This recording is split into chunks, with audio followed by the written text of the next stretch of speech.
पुनः online class में कक्षा 6 की गणित लेके उपस्थित हूँ। इसमें आपको 3.3 अभ्यास 3.3 के सवालों को हम हल करेंगे। इसके पहले आपको अभाज्य और ऋण संख्याएं, यौगिक संख्याओं के बारे में आपको बतलाया गया है। इसके पहले की वीडियो का आप को प्ले कर लेंगे, देखेंगे, अनुभव करेंगे। उसके बाद ही अभ्यास पे आप आएंगे। तो अभ्यास नंबर 3.3 का सवाल नंबर 1 कह रहा है, लिखिए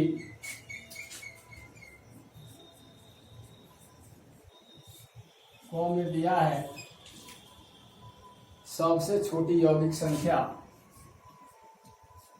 सबसे छोटी यौगिक संख्या ख कह रहा है सबसे छोटी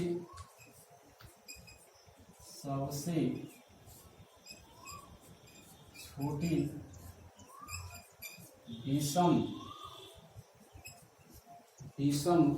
यौगिक संख्या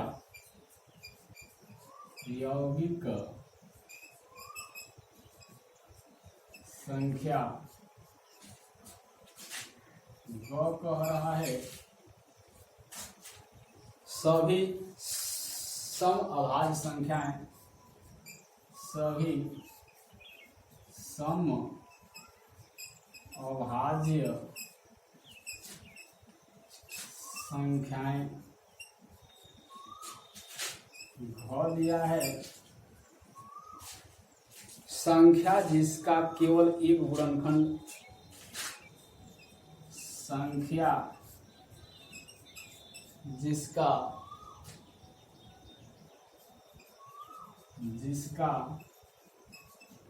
केवल एक गुणनखंड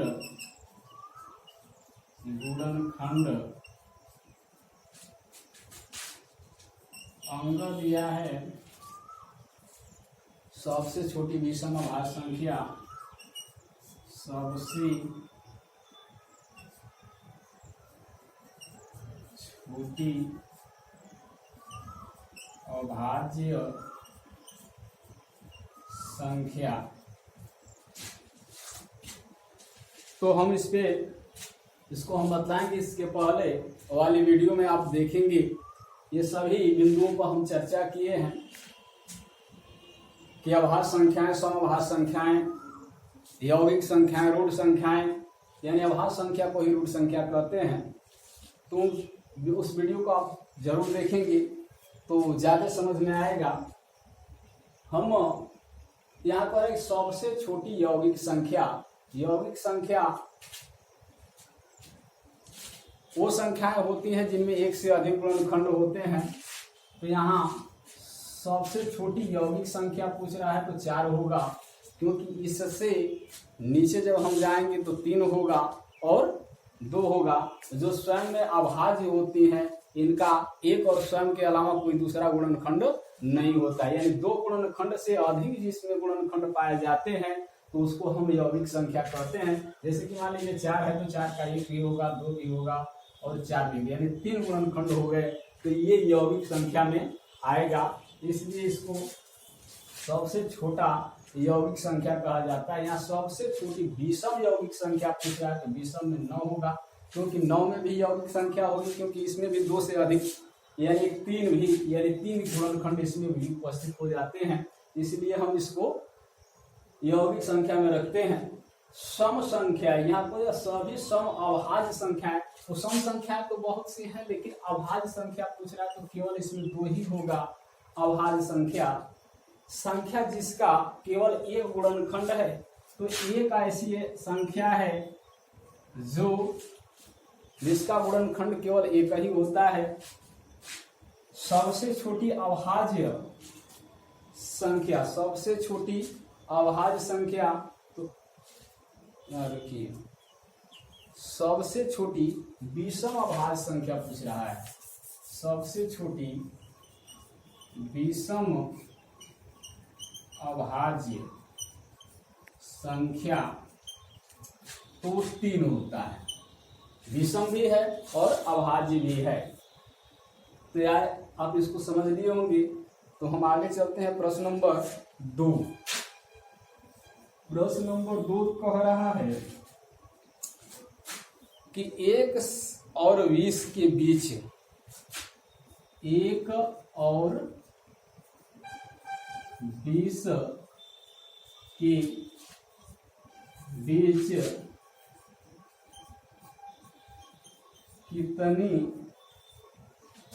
कितनी अभाज्य संख्याएं हैं। अभाज्य संख्याएं हैं। आगे कह रहा है उन्हें लिखिए, उन्हें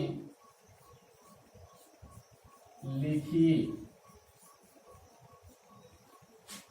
तो 1 से 20 के बीच में हम अभाज्य संख्याओं की संख्या का गणना करेंगे तो हमें मिलेगा 8। 8 उनकी संख्या है। तो आप चलिए हम लिख देते हैं। 2 होगा, 3 होगा, 3 के बाद 5, 7, 11, 13, 17, 19। गणना कर लीजिए। 1 2 3 4 5 6 7 और 8।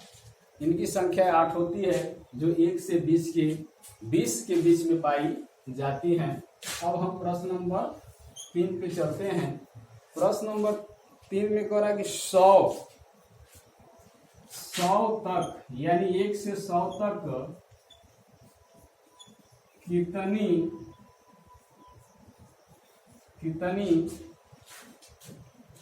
अभाज्य संख्याओं में, कह रहा है अभाज्य संख्याओं में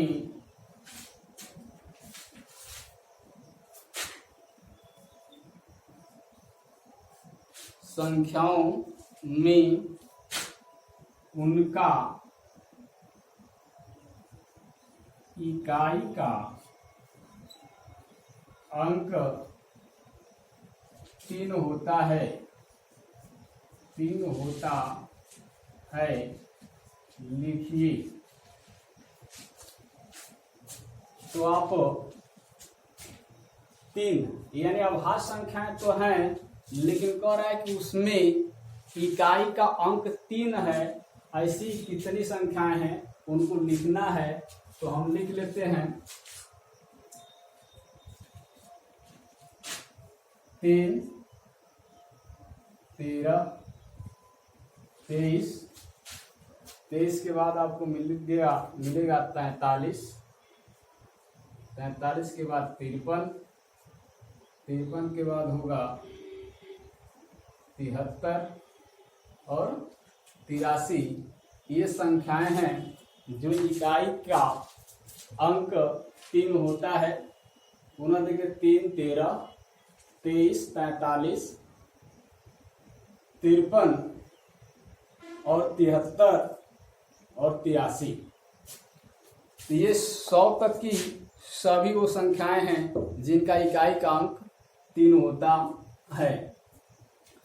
अब हम प्रश्न नंबर 4 पर चर्चा करेंगे। प्रश्न नंबर 4 दिया है, ज्ञात कीजिए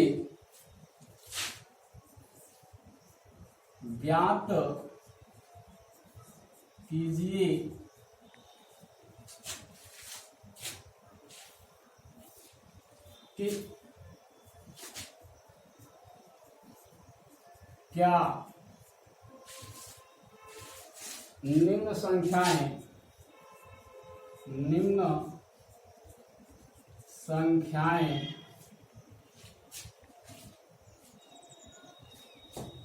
अभाज्य हैं।